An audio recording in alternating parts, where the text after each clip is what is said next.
My name is Eleanor Vance and I'm 70 years old. What I'm about to recount fundamentally altered the trajectory of my life.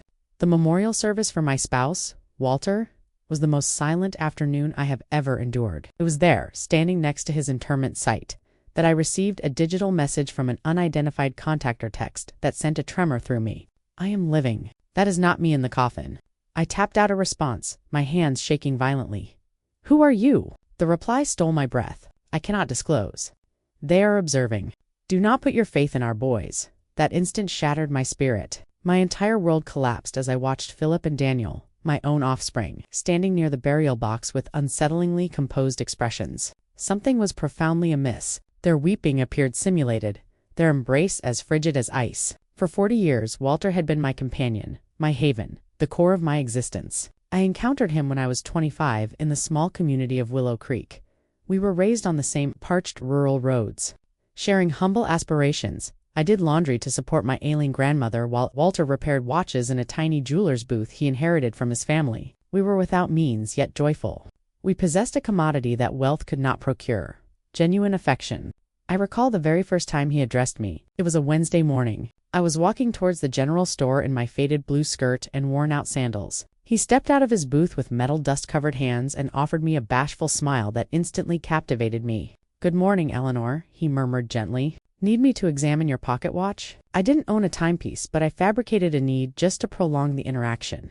That conversation evolved into dates beneath the great old sycamore in Market Square Park, then into pledges of undying devotion, and finally into an unassuming ceremony filled with promise. The initial seasons were arduous. We resided in a small flat with a leaking ceiling. When precipitation fell, we would position bowls throughout the dwelling to collect the drips, but we were content.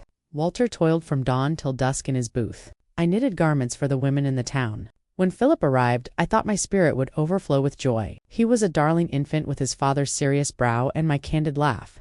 2 rotations of the year later, Daniel appeared, equally flawless. I nurtured them with boundless love, sacrificing my own comforts for their benefit. Walter was an admirable parent. He'd take them birdwatching near the lake on weekends, teach them to construct small devices with their hands, and narrate folk tales before slumber. I sustained them, clothed them, and consoled them when they were distressed. We were an inseparable unit, or so I believed. As they matured, circumstances began to shift. Philip, the older one, was perpetually ambitious. From an early age, he would question why our living was so meager, why we lacked a motor car like other families. Daniel mirrored his actions in every way, as he always had. When Philip reached 19, Walter proposed a position at the watch booth, but he spurned it with disdain. "I don't wish to soil my hands like you, Dad. I am destined for importance." Those expressions wounded Walter profoundly, though he never articulated it to me. I would observe him seated on the patio after dark, gazing at the constellations with a melancholy demeanor. His son had dismissed not just his profession, but his whole way of life. The years elapsed, and to my astonishment, Philip succeeded in establishing a reputation for himself in the financial sector. He secured a position at an investment firm in the metropolis. Daniel soon followed. They both began to accumulate wealth, far beyond anything Walter and I had ever witnessed. Initially, I felt such pride. My sons had accomplished what we never could, escaping penury and constructing a better existence. But gradually, that happiness morphed into sorrow. Visits became fewer and calls grew concise. When they did arrive, they came in opulent sports vehicles, attired in designer suits, discussing bonds and assets. They would regard us with a peculiar mix of condescension and embarrassment. "Mother," Philip commented to me during one of their infrequent visits, "you and Dad ought to relocate somewhere superior. This residence is deteriorating."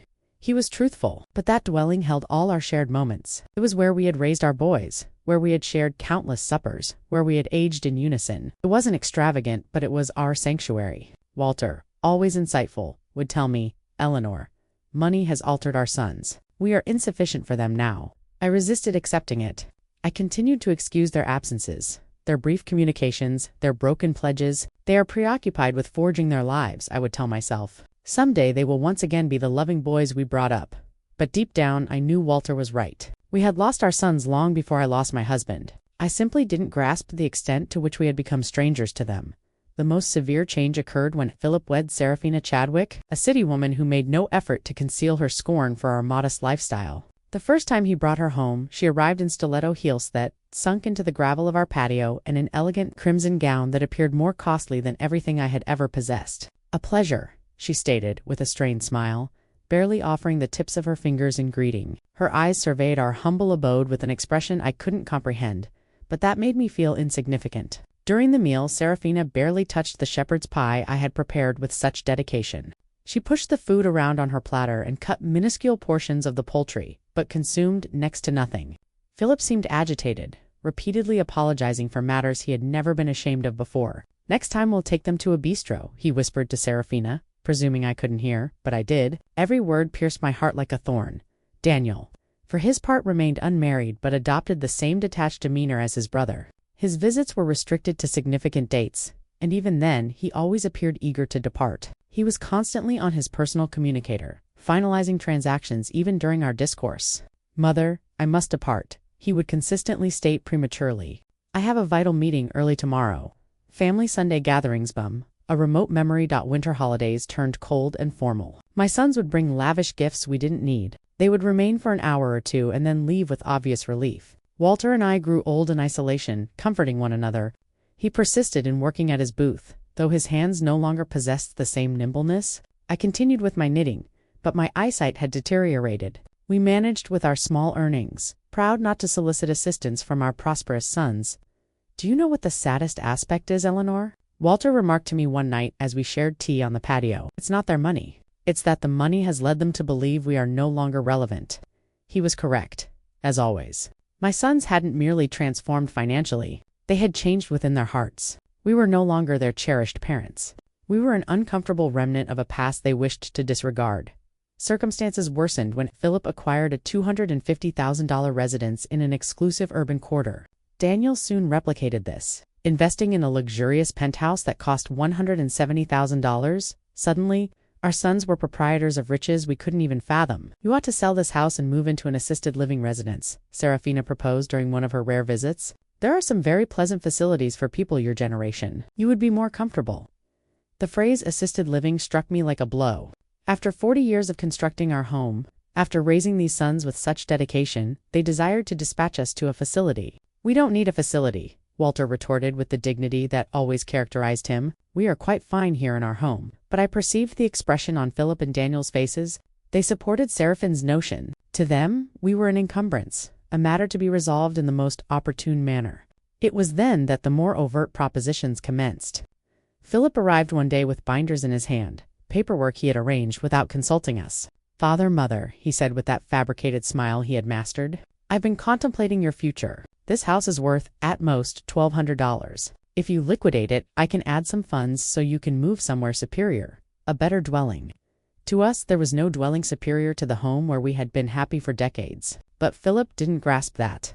For him, everything was reduced to figures, to fiscal worth. "Besides," he continued, "I think Father should retire from the booth. He's already 72 years old. It's time to rest." Walter gazed at him with infinite sorrow. "Son, my work is not a hardship for me. It is what sustains me, what gives purpose to my days." "But you could sustain an injury," Daniel interjected, supporting his brother, as he always did. "At your age, an unfortunate incident would be very perilous." Their words sounded concerned, but I detected something deeper behind them, an impatience, an urgency I couldn't fully comprehend. The subsequent months were strained. My sons intensified the pressure for us to sell the house. They brought property agents without our knowledge. They had it evaluated without our consent. They even began to discuss what would be most beneficial for everyone. "Look," Philip stated to us during one particularly awkward supper, "Serafina and I have decided to start a family shortly. We will require help with the expenses. If you sell the house and move to a smaller location, that money could serve as an early financial provision." An early financial provision? He was requesting our bequest while we were still alive. The audacity of the demand left me speechless. Walter remained composed, but I observed his jaw tighten. "Son, when your mother and I pass away, everything we possess will be yours. But while we are alive, our choices are our own." "Don't be so obstinate," Daniel cut in with a harshness I had never witnessed from him before. "You are advanced in years now. You cannot keep living in the past." That night, after they departed, Walter and I stayed awake, conversing until sunrise. For the first time in our marriage, we debated the possibility that our sons were not the people we thought we had raised. "Something is gravely wrong, Eleanor," my husband said to me, with the look of worry I had never seen in his eyes. "This isn't merely ambition or impatience. There is something more sinister behind all this pressure."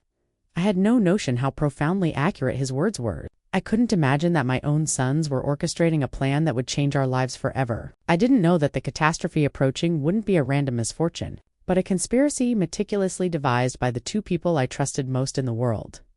The last normal exchange I had with Philip was 4 weeks before Walter's death. He came alone without Serafina and looked more serious than usual. "Mother," he said, sitting at the kitchen counter where he had eaten biscuits so many times as a boy, "I want you to know that no matter what transpires, Daniel and I will always attend to you." His words assuaged me at the time, but now, recalling them beside Walter's grave, they send a chill down my spine. Why did he say no matter what transpires? What did he know that I did not? The tragedy that changed everything occurred on a Wednesday morning. Walter had departed early for the booth, as he had done every day for more than 40 years. I was in the kitchen preparing his favorite meal, chicken pot pie and baked yams, when the landline rang with an urgency that sent a chill through me. "Mrs. Vance," a voice I didn't recognize asked. "I'm calling from City General Hospital. Your husband has been involved in a grave mishap. You need to come straight away." The words blurred in my mind like watercolors. The world stopped. My limbs turned to jelly, and I had to grip the cupboard door to keep from falling. What occurred? Is he all right? Is he breathing? Is he in the intensive care unit? "Ma'am, please arrive as quickly as possible." The journey to the hospital was a hazy nightmare. My neighbor Beverly had to drive me because I was shaking so intensely I couldn't even grasp the keys. The entire way there, my mind refused to comprehend what was happening. Walter was cautious, painstaking in his work. How could this have happened? When we reached the hospital, Philip and Daniel were already there. That surprised me because no one had informed them yet, at least not me. But in my panic, I didn't register that detail. "Mother," Philip said, embracing me with a strength that seemed genuine. "Father is in a terrible state. The physicians say one of the chemical cleaners at the booth emitted fumes. He has severe pulmonary damage and a traumatic cerebral injury."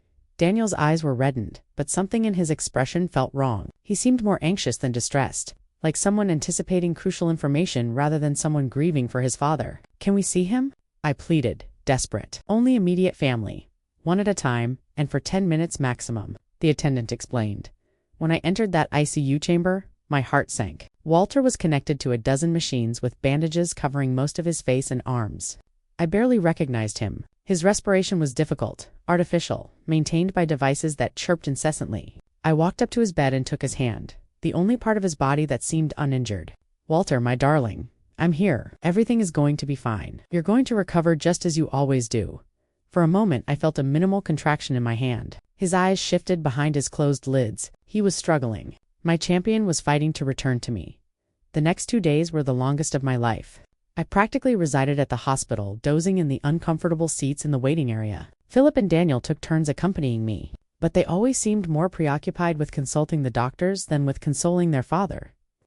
I overheard fragmented exchanges that I couldn't fully grasp at the time. Daniel asked about health coverage, about the expense of the treatment. Philip was on the phone discussing life policies and recipients. "Mother," Philip said to me on the second day, "we reviewed father's insurance. He has a life policy for $60,000. There's also a professional indemnity policy that could cover up to $80,000 more." Why was he discussing money with me when Walter was still fighting for his life?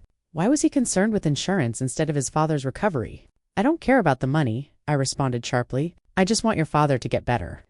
"Of course, Mother," he said, but I saw something in his eyes that I disliked, a coldness, a calculator operating while his father lay dying on the third day. The doctors gave us the most agonizing news of my life, Dr. Finch. A mature woman with a sympathetic expression gathered us in a small office. "Mrs. Vance," she began gently, "your husband's state is critical. The lung damage has become complicated and the head trauma is more severe than we initially believed. We must be realistic about his outlook." "What does that entail?" I asked, though my spirit already knew the answer. "It means we need to brace for the worst. Your husband is in an induced unconsciousness. We could keep him alive indefinitely, but his quality of life, well, it's highly improbable he will ever regain consciousness." My world disintegrated around me. 40 years of marriage, an entire life built together. And now they were telling me it was all dissipating like smoke? "We want to attempt everything," I declared through sobs. "No matter the expenditure, no matter how long it requires." But Philip exchanged a look with Daniel that profoundly distressed me. "Mother," Philip said in a voice that attempted to sound rational, "we have to be practical. Father wouldn't desire to exist like this. He always said he never wanted to be an inconvenience to anyone." "An inconvenience?" I erupted with a fury I didn't know I possessed. "He's your father. He's not an inconvenience. He's the man who raised you, who labored his whole life to give you the best he could. We comprehend, Mother, Daniel chimed in, but we also have to consider you. The medical invoices are going to be exorbitant. They could deplete all your reserve funds. Again, money. Always money. My husband was fading, and they were calculating expenses that night. Alone in the hospital room, I took Walter's hand and spoke to him as if he could hear me. My darling, I don't know what to do. The doctors say there is no prospect, but I cannot release you. I cannot conceive of my life without you. It was then that something occurred that still gives me chills. His fingers shifted slightly, pressing mine with a force that was barely noticeable. His lips moved as if he were trying to utter something, but no sound emerged. I summoned the nurses frantic. He's responding. He's attempting to speak, but by the time they arrived, Walter had returned to his previous state. The attendant checked the monitors and shook her head. Sometimes there are involuntary muscular twitches, ma'am. It doesn't mean he's aware. But I knew what I had felt. Walter had tried to communicate with me. He had fought to tell me something crucial. 3 days later, in the early hours of Saturday morning, the machine alarms sounded. Lights flashed. Nurses rushed to Walter's chamber. I was resting in the corridor when the commotion woke me. No, no, no, I screamed, running toward the room. The doctors worked for 50 minutes attempting to revive him, but it was futile. At 5:15 in the morning, Walter was officially pronounced deceased. The agony I felt in that moment was physical, as if my heart had been torn from my chest. I collapsed by his bedside, embracing his still warm body, refusing to accept that he was gone forever. Philip and Daniel arrived at the hospital an hour after their father's passing. They seemed prepared, as if they had been anticipating the call. They brought folders, documents, and contact numbers for memorial homes.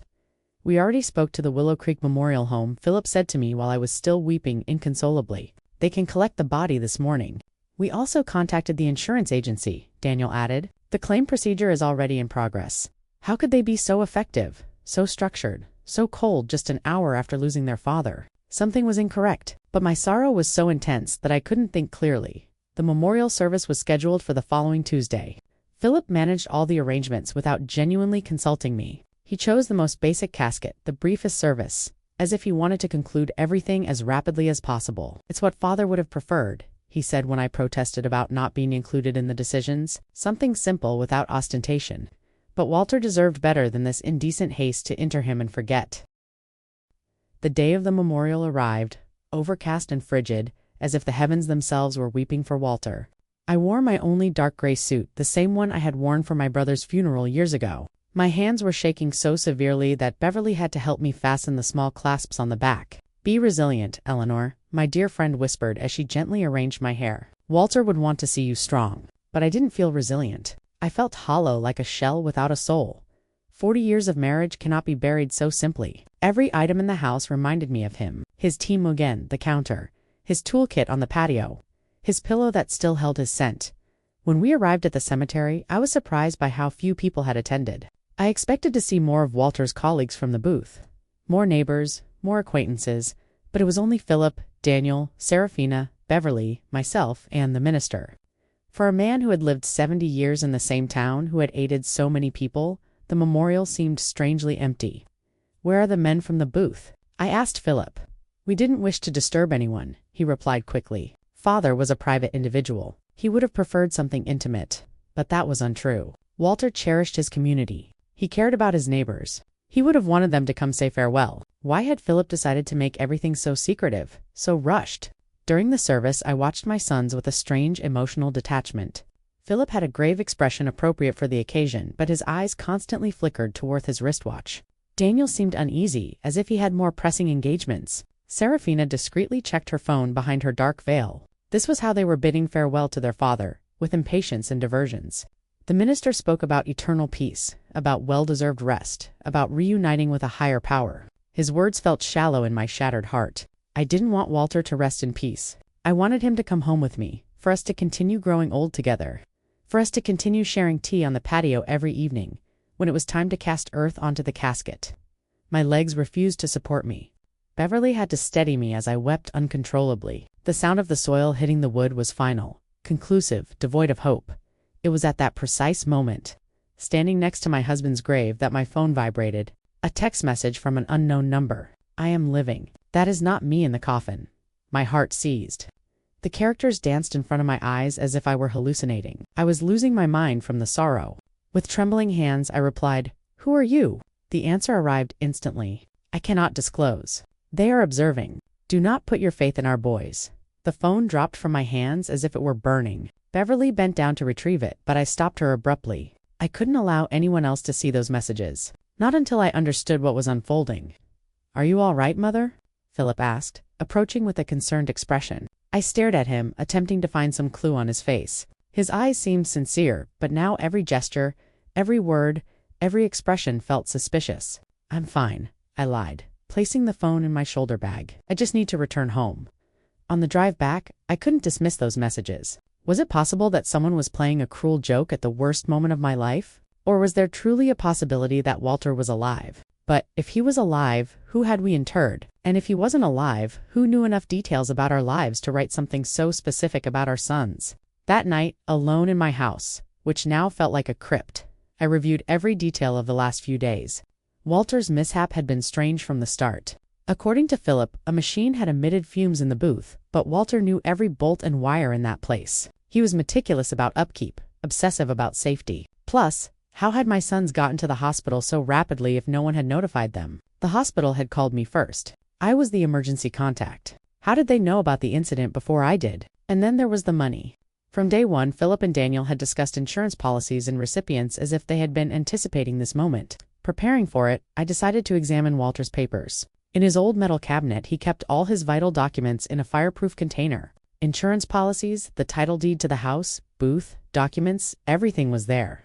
I found the $60,000 life insurance policy that Philip had mentioned, but there was something I didn't recall. The policy had been updated just 7 months earlier, increasing the coverage from $6,000 to $60,000. Why had Walter increased his life insurance? He had never mentioned that change to me, and more importantly, who had suggested he do it? I kept searching and found something even more unsettling. A professional indemnity policy that I didn't know about, procured just 3 months before his death. $5,000 in case of accidental death on the job. $75,000 in total. A fortune for a family like ours, but also a fortune tempting enough for someone without scruples. My phone vibrated again. Another message from the same unknown number. Verify the savings record. See who has been moving funds. This time I didn't hesitate. This person, whoever they were, knew too much to be a prankster. They knew about the insurance. They knew about my sons. They knew details that only someone very close to us could know. The next day, I went to the credit union where Walter and I had maintained our account for 30 years. Mrs. Olson, the manager who had known us forever, greeted me with sincere sympathy. Eleanor, I'm terribly sorry about Walter.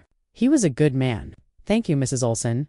I came to check our accounts. I need to understand our financial standing. She showed me the bank statements from the last 7 months. What I saw froze me. Over the past 4 months, substantial withdrawals had been made from our savings account. $2,000 in January, $4,000 in February, $5,000 in March.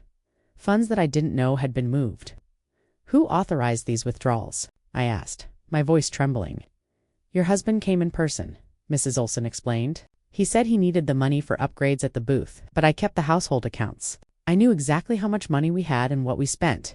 Walter had never mentioned costly upgrades at the booth, and we definitely had never discussed withdrawing thousands of dollars from our savings. Do you have the authorizations for those withdrawals? I asked. She showed me the receipts. Indeed, it appeared to be Walter's signature, but something about the handwriting seemed off. It was too erratic, too uncertain for his usually firm, clear script. Mrs. Olson, I asked, with my heart pounding, did he come alone to make these withdrawals, or was someone with him? She considered for a moment. Now that you mention it, I think he came in with one of your sons once or twice. Philip, I believe. He said he was assisting his father with the paperwork because Walter had difficulty reading documents without his spectacles. Philip, my son had been involved in money withdrawals I didn't know about, using his father's tired eyes as an excuse. But Walter saw perfectly well with his spectacles, which he never removed during the day. That afternoon, as I looked over the bank receipts again and again, I received another message. The insurance was their proposal. They convinced Walter he required more protection for you. It was a deception. I could no longer deny the evidence accumulating in front of me.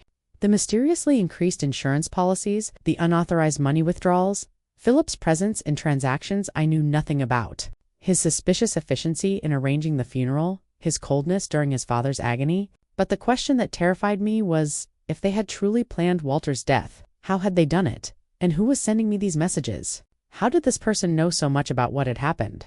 The following days became a nightmare of doubt and suspicion. Every one of Philip's smiles, every one of Daniel's hugs, Every one of Daniel's hugs, every word of solace felt like a facade hiding something wicked. But I needed more confirmation before I could accept a truth as awful as the one taking shape in my mind. My phone kept receiving messages from the mysterious number. Go to Walter's booth. Look in his desk. There are items you did not see. I decided to go to the booth for the first time since the mishap. Philip had said a machine had emitted fumes, but when I arrived there I found something completely different from what I expected. The booth was strangely tidy, too tidy to have been the scene of a chemical emergency. There were no acid stains on the walls, no debris, no signs of the devastation that such a serious accident should have caused. Where is the machine that emitted the fumes? I asked out loud. I looked all over the booth and found every tool in its place, working perfectly. The polishing wheel, the ultrasonic cleaner, the lathe were intact. What, then, had been the cause of the accident? In Walter's desk I found something that sent a chill through me. A note written in his handwriting dated for days before his death. Philip insists I need more insurance. He says it's for Eleanor. But something feels wrong. I don't trust his motives. Below that note was another. Daniel brought me some paperwork to sign. He says they're for upgrading the booth, but I don't understand what it's about. Why all the haste? My husband had had suspicions. He had intuited the malevolent intentions of our sons, but he had died before he could tell me.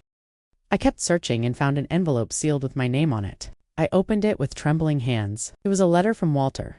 My dearest Eleanor, if you are reading this, it means something has befallen me. In recent months, I've noticed peculiar changes in Philip and Daniel. They're too focused on our money, on the insurance, on us selling the house. Serafina is applying significant pressure to them. Yesterday, Philip told me I should be more mindful of my safety because, at my age, any mishap could be fatal. I don't know why, but those words sounded like a threat. I adore you, Eleanor. If something happens to me, do not trust anyone blindly, not even our sons. The letter fell from my hands. Walter had foreseen his own end. He had seen the indications that I, blinded by maternal devotion, had ignored. That night, Philip came to visit me. He arrived with a bottle of liquor and a smile that now seemed utterly false. Mother, I've been considering your future, he said, pouring himself a glass without asking if I wanted one. The insurance money? It's already in process. It'll be $95,000. How do you know the exact amount? I asked, feigning ignorance. Well, I helped Father with the insurance paperwork. He wanted to make sure you had enough money to live comfortably. A lie.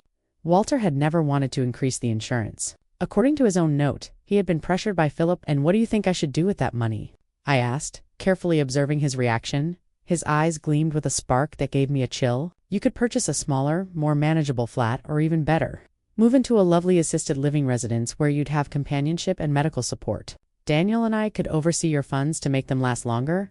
Oversee my money. We just want to take care of you, Mother. At your age, it's easy to be exploited or make poor financial decisions. We understand investments. We understand business. We could quadruple that amount in a few years. Quadruple my money, or make it disappear into their own pockets? Let me deliberate on it, I said, trying to gain time. Of course, Serafina said with her fake sweetness, but not too long. For your own benefit, after they left, I sat in my kitchen, shaking with fury and fear. My own sons, my flesh and blood, had not only murdered their father, but now they were plotting to steal everything I had left. That night, my phone vibrated with a longer message than the others. Tomorrow, go to the municipal police station. Ask for the official report on Walter's accident. There are inconsistencies you need to know about. The next day, I went to the local police station. Officer Reynolds, who had known Walter for years, greeted me kindly. The report on your husband's accident, he asked with a confused expression. What accident, Mrs. Vance? From his booth. When the machine emitted fumes, the officer checked his files and shook his head. We don't have any report of a chemical emergency at Walter's booth here. In fact, we don't have any report of a work-related incident involving your husband. I felt the world sway beneath my feet. But my son said it was an accident at the booth. That's why he was in the hospital. Mrs. Vance, your husband arrived at the hospital on Wednesday morning, but not from a work accident. According to the medical report I have here, he arrived unconscious with symptoms of overdose. The physicians discovered remnants of isopropyl alcohol in his bloodstream, a concentration adequate to induce visual impairment, severe neurological damage, and ultimately demise. The medical facility ought to have notified you of this poisoning. It had not been an explosion. It had not been a work-related incident. Someone had deliberately administered poison to my husband. Why was I not told of this? I demanded, my voice cracking. The immediate kin who authorized the hospital documents requested that the information be kept from circulation to prevent undue conjecture. They claimed, You were too emotionally compromised to handle the technical specifics. The immediate Philip and Daniel had concealed the true reason for Walter's condition, fabricated the narrative of the fume emission, and manipulated everyone, including myself, to obscure a homicide. Mrs. Vance, the officer continued, if you suspect the circumstances of your husband's death, we could initiate a formal inquiry. I had more than mere suspicions.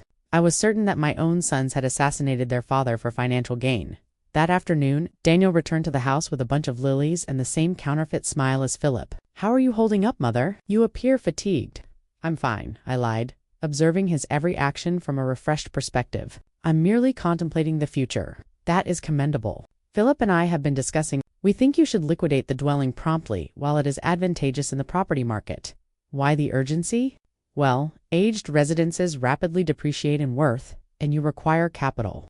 Memorial service charges, outstanding medical invoices. More deceptions. The service had been inexpensive, almost offensively so, and there were no outstanding medical invoices because the hospital coverage had settled them.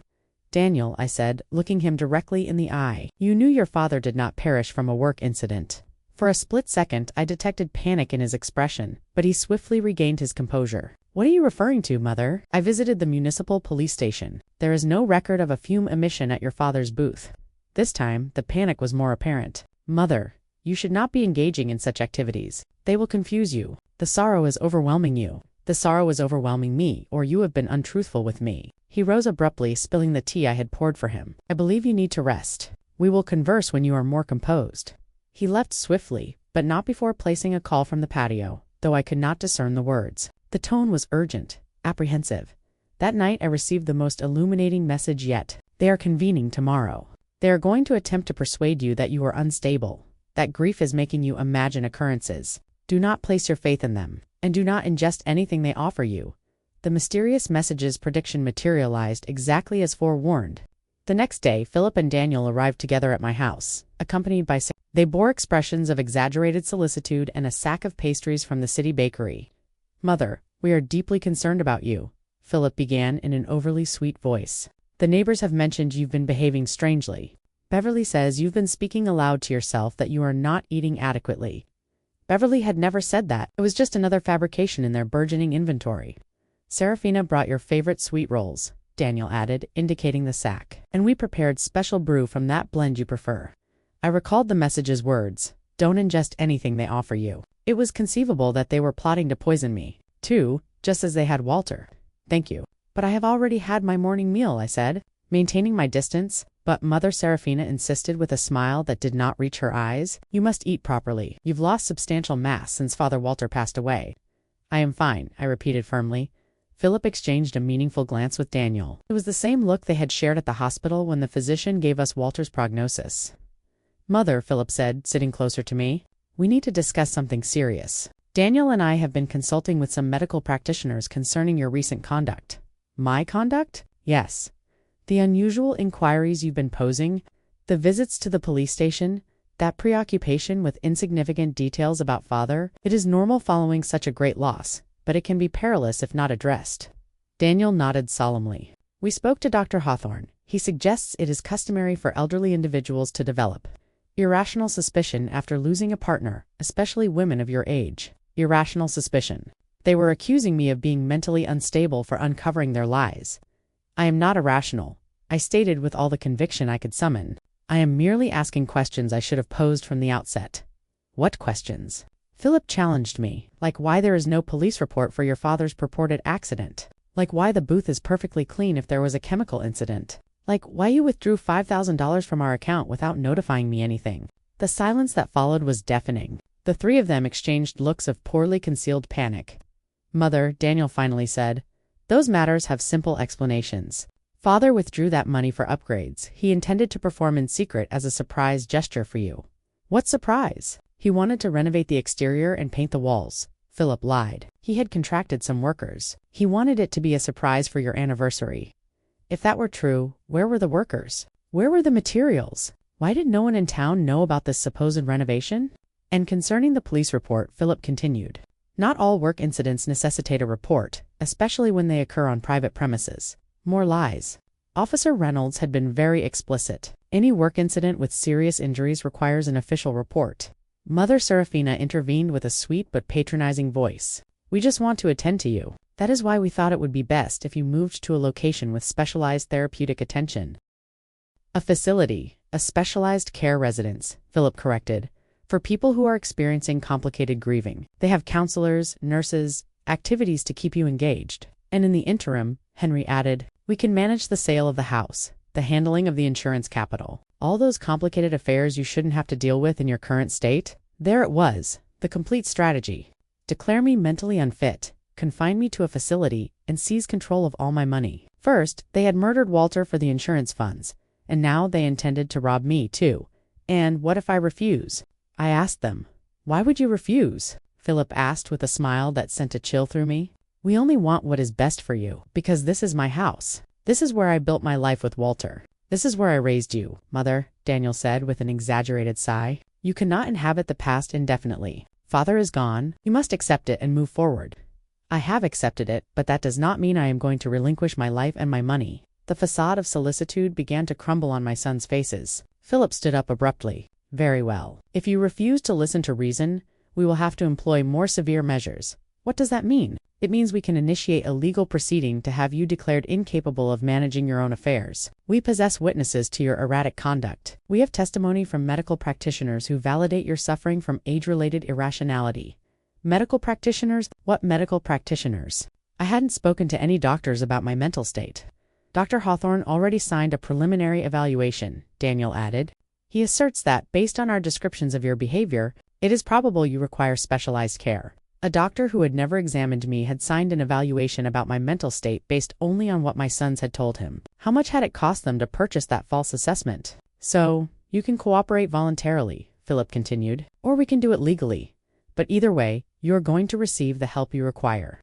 It was a direct menace. If I didn't surrender my money voluntarily, they would use the legal system to steal it from me. "I require time to contemplate this," I told them, trying to gain a moment. "Of course," Serafina said with her false sweetness, "but not too much time for your own good." After they left, I sat in my kitchen, trembling with fury and fear. My own sons, my own flesh and blood, had not only murdered their father, but now they were scheming to steal everything I had left. That night, my phone vibrated with a message longer than the others. "Eleanor, this is Mark Foster, a private investigator. Walter retained me for weeks before he passed away because he was suspicious of Philip and Daniel. They poisoned him with isopropyl alcohol mixed into his morning brew. I possess audio corroboration of their discussions, detailing the entire scheme. Tomorrow at 4 o'clock in the afternoon, proceed to the Town Square Bistro. Occupy the rear booth. I will be present at last. I would know who had been transmitting those messages. And more importantly, I would have the proof I needed to obtain justice for my husband's death." But I also knew I didn't have much time. Philip and Daniel had shown their hand. If I didn't act quickly, I'd end up confined in a facility while they spent the money that had cost Walter his life. The conflict had begun, and even if I was a 70-year-old woman pitted against two ruthless men, I possessed something they did not: the truth. And the truth, sooner or later, always discovers a path to emerge. That night, for the first time since Walter's death, I smiled, because I knew my husband had not died in vain. His caution, his intuition, his decision to hire a private investigator was going to allow me to secure justice. Philip and Daniel had severely underestimated their mother. They were about to discover that a woman fighting for the memory of her murdered husband is a force more potent than all their greed combined. The next day arrived, filled with apprehension and anticipation. I dressed meticulously, selecting my most sober gray-blue suit, the one I wore for important appointments. If I was going to encounter the man who could give me the answers I needed, I wanted to be prepared for any revelation. At 3:30 in the afternoon, I walked toward the Town Square Bistro with resolute but cautious steps. Every shadow appeared suspicious. Every person on the road could be a spy dispatched by my sons. The paranoia they had accused me of having was beginning to feel justified. The bistro was moderately occupied. I proceeded directly to the rear booth as I had been instructed. I requested a ginger tea and waited, my hands trembling slightly on the worn wooden table. Precisely at 4 o'clock, a man in his early 60s approached my table. He was medium height and dark-haired with astute eyes and a serious but benevolent expression. He was carrying a dark folder under his arm. "Mrs. Vance?" he asked in a low voice. I nodded, not yet trusting my voice. "I'm Mark Foster. I'm deeply sorry for your loss." Walter was an honorable man. He sat down across from me and placed the folder on the table. Before I disclose what I have, I need you to understand that what you are about to hear and see is going to be incredibly painful. Are you ready? I've been preparing since I received your initial message. I replied with a firmness I didn't know I possessed.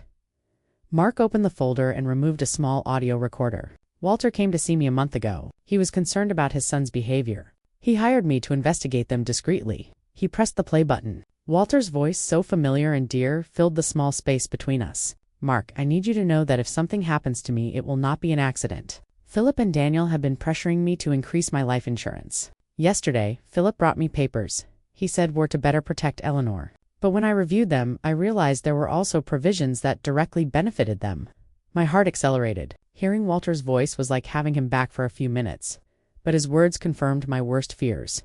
The recording continued. Daniel has been asking strange questions about my daily schedule. What I eat for my morning meal? What time I depart the house? If Eleanor accompanies me to the booth? He claims it's out of worry, but something about the way he asks concerns me. Mark paused the recording. This conversation took place for weeks before his death, but I have something more recent. He played another recording, this time with Philip's voice in the background, speaking on the phone. No, we cannot delay any longer. The old man is beginning to get suspicious. Yesterday, he inquired why I was so interested in his insurance. Yes, I already possess the alcohol. It operates flawlessly because the symptoms mimic a cardiac event or a cerebral stroke. No, mother will not be an issue. After father passes, she'll be so distraught that we can do whatever we please with her. Tears began to stream down my face. It was the voice of my son, my own son, coldly plotting his father's murder. There's more, Mark said softly. This recording is from the day prior to Walter's death. A new recording began. This time it was Daniel talking to someone. Everything is prepared. Tomorrow, Philip is going to put the isopropyl alcohol in father's brew. We told him it was a special mineral supplement a doctor recommended. The fool is going to consume it without suspecting a thing. The symptoms, it will commence with dizziness and disorientation, then loss of vision, spasms, coma. The doctors will assume it is a stroke or a heart attack. By the time they realize it's poisoning, it will be too late. My world utterly collapsed. Not only had they planned Walter's murder, but they had executed it with a coldness that terrified me. How was it possible that my sons, the babies I had nursed, the boys I had comforted through their nightmares, were capable of something so monstrous? How did you obtain these recordings? I asked through my sobs. Walter had requested me to install audio devices in your house, Mark explained. He was afraid, but he didn't know exactly of what. We placed them on the telephone apparatus and in some other strategic locations. He took out a series of photographs from the folder. I also have this. Philip buying isopropyl alcohol at a chemical supply store 50 miles from town. He paid with paper money and used a fake name, but I have it on digital video. The photographs clearly showed Philip leaving a supply store with a small bottle in his hands. The date on the photos was 6 days before Walter's death. And this, Mark continued, showing me more documents. These are Philip and Daniel's financial records from the last 7 months. They've been spending significantly more capital than their incomes warrant. Philip owes $80,000 to an urban loan shark. Daniel has gambling debts for $50,000. They were desperate. It all started to become clear. It wasn't just greed that had motivated Walter's murder. It was financial ruin. My sons were destitute and viewed their father as a source of easy, swift money. Why didn't you go to the police immediately after Walter's death? I asked him. Because Philip and Daniel are very clever. They bribed the doctor who attended to Walter at the hospital to alter the official diagnosis. Instead of poisoning, the death certificate states system failure due to complications from a work incident. Without that medical evidence, my recordings might not have been sufficient for a conviction. But now we have all the evidence combined, I said, feeling a mixture of pain and determination. Exactly. And there is one further item you need to know. My blood ran cold. What? Your sons were planning to eliminate you? Too?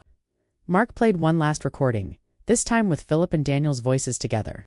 Once we have father's insurance capital, we need to get rid of mother as well, Philip said. We can't risk her developing suspicion or anyone else planting ideas in her head. How? Daniel asked. The same as with father, but this time we can make it appear like a self-inflicted death from despair. A widow who cannot live without her husband? No one would question it, and the money we are her only beneficiaries. Everything would be ours. The house, the savings, the insurance, funds almost $200,000 in total. The recording ceased. I was trembling uncontrollably. My sons had not only murdered their father, but they were planning to murder me as well. All for money. Mrs. Vance, Mark said gently. I know this is devastating, but we have enough evidence to make them accountable for what they did. What do we do now? I asked, wiping my tears. First, we need to go to the police with all this evidence. Officer Reynolds is an honest man. He's not involved in the corruption. Second, we need to act quickly. Your sons are planning to have you declared mentally incapable tomorrow. If they succeed, it will be much harder to proceed legally. Tomorrow? Yes. I intercepted a phone conversation this morning. They're meeting with Magistrate Davis at 11 o'clock in the morning. To start the incapacitation process, I got up from the table with a determination I hadn't felt in weeks. Then we have to act tonight. Precisely, Mark confirmed. But first, there's one more thing I want to show you. He took one final photograph from the folder. In it, Walter was leaving a medical practice I didn't recognize. 3 days before he died, your husband went to receive a comprehensive medical examination at a clinic in the city. The results show that he was perfectly healthy. There were no signs of cardiac ailment. His blood pressure was normal. Everything was perfect. This definitively proves that his death was caused by poisoning, not by natural health problems. That was the ultimate piece of evidence we needed. Walter had been a healthy man, murdered by his own sons. Mark, I said, taking his hand. Thank you for honoring your promise to my husband. Now, let's seek justice. That same night, Mark and I went directly to the police station. Officer Reynolds was working the night shift that week, which was ideal for our purposes. When we arrived, it was 9 o'clock in the evening, and the station was relatively quiet. Officer Reynolds, I said in a firm voice, I need to file a formal charge for the murder of my husband, Walter. The officer looked at me with surprise. Murder. Mrs. Vance. The death certificate states he died from heart complications after a work incident. The death certificate is false, I replied, placing Mark's folder on his desk. My husband was deliberately poisoned with isopropyl alcohol by our own sons. For the next 3 hours, Mark and I presented all the evidence. The audio recordings, the photographs of Philip buying alcohol, the bank documents showing the unauthorized monetary transactions, Walter's medical results proving his perfect health, and finally, the recorded conversations where my sons confessed to both their father's murder and their plans to kill me. Officer Reynolds listened to each recording with an increasingly grave expression. When we finished, he leaned back in his chair and shook his head in disbelief. This is atrocious, he murmured. Are you sure you want to proceed with this, Mrs. Vance? Once we arrest your sons, there's no turning back. Officer, I replied, with all the dignity I could muster, those men murdered my husband in cold blood for money. They were planning to murder me, too. They are no longer my sons. They are criminals who must pay for their crimes. We'll need the forensic examiner to exhume Walter's remains to confirm the presence of isopropyl alcohol, the officer explained. Are you prepared for that? Do whatever is necessary, I replied without hesitation. Officer Reynolds immediately contacted the district prosecutor. Despite the late hour, the gravity of the case led the prosecutor to come to the station personally. After reviewing all the evidence, he immediately authorized warrants for the apprehension of Philip and Daniel. We'll move at dawn, the prosecutor explained to us. We need to ensure we have all the evidence before they can destroy any additional proof. Mark walked me home that night. Are you sure you'll be all right alone? He asked with concern. I'll be fine, I replied. After everything I've discovered, I'm no longer afraid. I have justice on my side. I couldn't sleep that night. I stayed up sitting in the kitchen looking at the photographs of Walter we had on the walls. For the first time since his death, I didn't feel only pain. I felt a strange mixture of sadness and satisfaction knowing that retribution for his murder was coming soon. At 7 o'clock in the morning, my phone rang. It was Philip. Mother, you need to come to Daniel's house right away. Something terrible has occurred. What happened? I asked, feigning concern. It's better if I explain it in person. Please, come quickly. I knew it was a trap. After hearing the recordings the night before, I knew they were planning to expedite their plans to get rid of me. But I also knew the police were already en route to arrest them. I'm on my way. I lied. Instead of going to Daniel's house, I stayed in my kitchen waiting. At 8:30 in the morning, I saw from my window as several police cars headed toward my son's residences in different directions. My phone rang repeatedly for the next hour. First Philip, then Daniel, both with increasingly desperate voices asking where I was, but I didn't answer any calls. At 10 o'clock in the morning, Officer Reynolds knocked on my door. Mrs. Vance, we've apprehended Philip and Daniel. They are in police custody, charged with premeditated homicide and conspiracy to commit homicide. I felt my legs tremble, but this time it wasn't from fear. It was from relief. How did they react? I asked. Philip denied everything initially, but when we played the recordings for him, he broke down. Daniel tried to flee through the back window of his house. We had to chase him for 7 blocks. That afternoon, Serafina came to see me. She arrived weeping, pleading, completely different from the cold, calculating woman I had known. "Mrs. Vance, please, you must withdraw the charges against Philip. He's not wicked. He was just desperate because of his debts. This is my fault too." I pressured him excessively to find money. I looked at her without a trace of compassion. "Serafina, your husband poisoned my husband. He was planning to murder me too. There is no explanation or justification for that." "But we're family," she screamed in desperation. "Think about what this is going to do to the family unit." "The family died the day you decided to kill Walter for money," I replied coldly. "Now, please depart my house." 4 days later, the exhumation of Walter's remains was conducted. The laboratory results confirmed exactly what Mark had discovered. Lethal levels of isopropyl alcohol in his system, enough to cause all the symptoms he had experienced before his death. The case became a sensation throughout the town. No one could believe that 2 sons had murdered their own father for money. The local newspapers labeled it the most atrocious crime of the decade. Over the following weeks, more details emerged during the investigation. Philip truly owed $70,000 to illegal creditors who had started threatening him with violence. Daniel had lost $50,000 in clandestine gaming establishments and was also facing threats. They had viewed Walter's life insurance money as their sole rescue, but their greed had led them to increase the policies so dramatically that it had aroused their own father's suspicion. We also discovered that the doctor who had falsified the death certificate had received $6,000 in cash from Philip. He was also arrested for obstruction of justice and falsification of official documents. Mark explained all the details of the plan Walter had made with him. "Your husband was more astute than his sons believed. He knew something bad was approaching, but he didn't know exactly what. He hired me not only to investigate Philip and Daniel, but also to safeguard you if something happened to him." "Did he know they were going to kill him?" I asked. "Not precisely," Mark said, "but he suspected his life was in danger. That's why we installed the recording devices. That's why we documented everything. He wanted to ensure that if something happened to him, the truth would be revealed. My Walter, even in his final days, had been protecting me. He had anticipated our son's betrayal and had taken steps.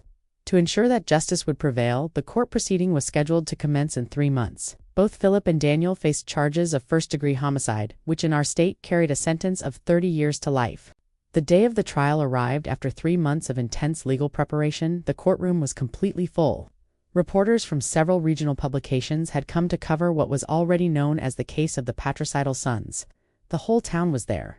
Neighbors, former colleagues of Walter, even people I barely knew but who wanted to witness this historic moment of justice. I wore my best dark gray suit, the same one I had worn for our wedding so many years ago, but which now represented mourning and dignity. Mark accompanied me, sitting by my side throughout the entire process. His presence gave me the strength to face what would be the most difficult day of my life. Philip and Daniel entered the courtroom in handcuffs, dressed in orange detention garments. Seeing my sons like that broke my heart one more time, but I no longer felt pity for them. I only felt a deep sadness for the moral downfall they had chosen long before they physically murdered their father. The prosecuting attorney presented the case with devastating precision. One by one, the recordings were played for the court. The silence was absolute every time the voices of Philip and Daniel were heard, coldly planning Walter's murder. When the prosecutor played the recording where they planned to kill me, too, several people in the audience gasped in shock. One elderly woman got up and left the courtroom crying. I couldn't blame her. It was difficult to process such barbarity. "Ladies and gentlemen of the jury," the prosecutor said during his opening declaration, "this is not an ordinary case of family avarice. This is a case of cold and calculated premeditation where 2 men decided to murder the father who had raised them with love and sacrifice simply because they needed money to pay off their gaming debts and irresponsible liabilities." Philip and Daniel's legal counsel tried to present a defense based on desperate circumstances and external influences, but the evidence was overwhelming. The recordings didn't lie. The bank documents didn't lie. The forensic evidence of the isopropyl alcohol in Walter's body didn't lie. When it was my turn to give testimony, I walked to the stand with trembling legs but a clear mind. I had been waiting for this moment for months.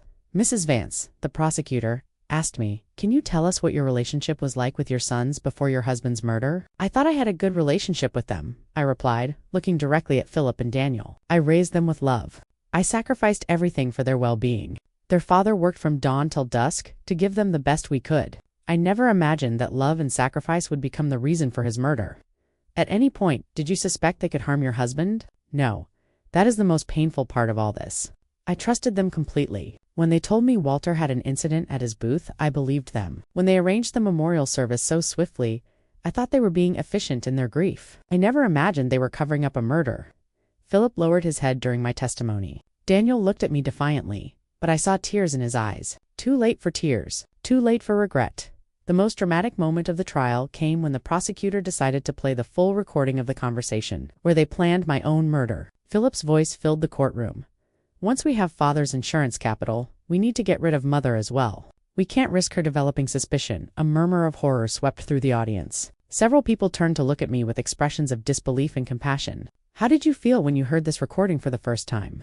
The prosecutor asked me. I realized that I had lost my 2 sons long before I lost my husband. I replied, my voice cracking but firm. The babies I nursed, the children I comforted in their nightmares, had died and been replaced by 2 strangers capable of any cruelty for money. The defense tried to cross-examine me, suggesting that maybe I had misinterpreted my son's intentions, that perhaps the grief had made me exaggerate the evidence, but the recording spoke for themselves. Stephen Callahan also testified, explaining in detail how Ernest had hired him because he was afraid of his own sons. He described every step of the investigation, every piece of evidence collected, every recorded moment that revealed the truth. The medical examiner presented the results of the exhumation, confirming the lethal presence of methanol in Ernest's body. He explained how this poison acts slowly, causing exactly the symptoms my husband had experienced before he died. After 3 days of devastating testimony, the closing arguments arrived. The prosecutor was crushing. Charles and Henry are not victims of circumstances. They are predators who saw their own parents as financial obstacles that had to be eliminated. They planned, executed, and covered up Ernest's murder, and were planning to do the same to Margot. They don't deserve compassion. They deserve justice. The jury deliberated for 6 hours. When they returned, the silence in the courtroom was absolute. I could hear the beating of my own heart as the judge read the verdict. In the case of the state versus Charles Hayes and Henry Hayes on the charge of first-degree murder of Ernest Hayes, we find the defendants guilty. The courtroom erupted in murmurs and exclamations. Charles collapsed in his chair, finally comprehending the magnitude of what he had done. Henry remained rigid, staring straight ahead with no expression. On the charge of conspiracy to commit murder against Margot Hayes, we find the defendants guilty. The judge proceeded immediately to the sentencing.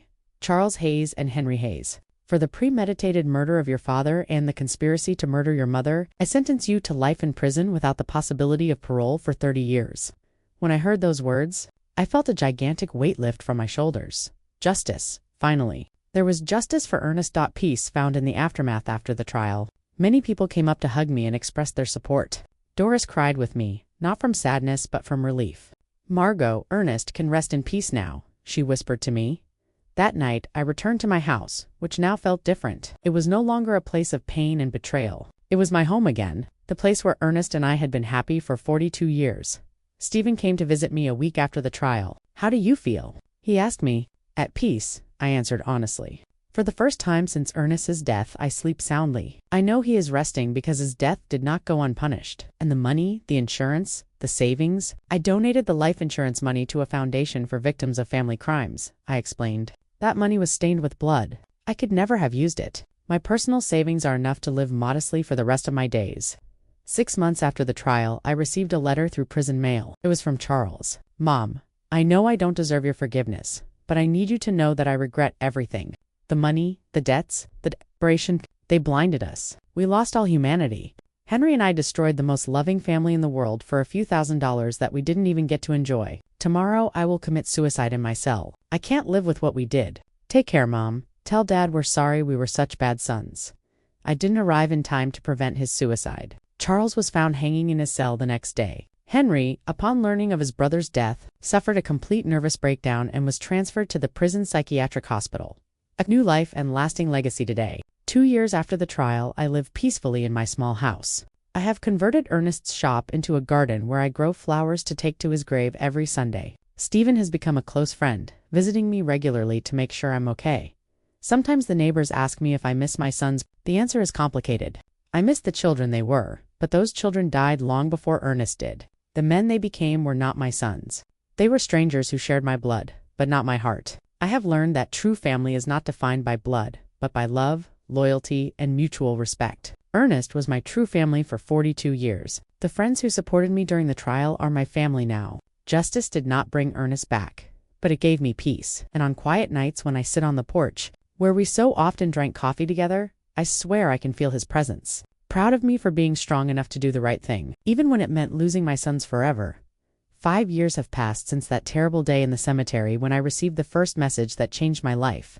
Forever. Today, I am 71 years old, and my completely white hair reflects all the storms I have faced and overcome. But my eyes, my dear friend Doris tells me, shine with a peace they didn't have before. The Ernest Hayes Foundation for Victims of Family Crimes now helps dozens of families every year who have gone through tragedies similar to mine. We have psychologists, lawyers, and private investigators all working so that no other family has to suffer in silence what I suffered. Henry is still alive, though he is no longer the same man I knew. After Charles's suicide, his mind completely broke. He lives in a constant state of guilt and paranoia. I receive incoherent letters from him occasionally, full of desperate apologies, but I keep them unopened. I have the right to protect my peace of mind. Sunday mornings are my favorite. I cut fresh flowers from my garden and walk to Ernest's grave. His headstone now has an inscription that I had engraved after the trial. Ernest Hayes, beloved husband, betrayed father, honorable man. His love was stronger than his death. My story ended up being bigger than my personal tragedy. It has become a symbol that justice is possible, even when it comes from the most unexpected sources. A 66-year-old widow proved that truth is more powerful than lies, that true love is stronger than betrayal, and that it is never too late to do the right thing. Did you like my story? And which city are you listening from? Let's meet in the comments. If you like the story, you can support me by sending a super thanks, so I can keep bringing more stories like this. Thank you so much for your sweet support. I'm looking forward to your comments on the story. On the screen, you can see 2 new life stories that I highly recommend. There's so much more on my channel. Don't forget to subscribe. See you in the next life story.